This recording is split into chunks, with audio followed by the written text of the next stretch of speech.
Bekuna, Rosara, nabi dan jenggu.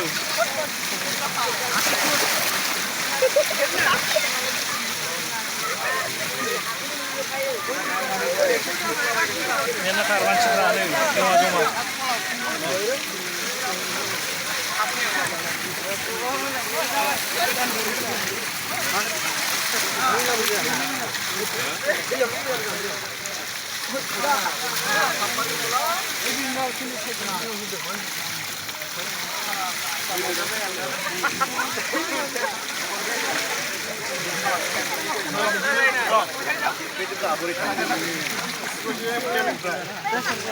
Nana sosial media.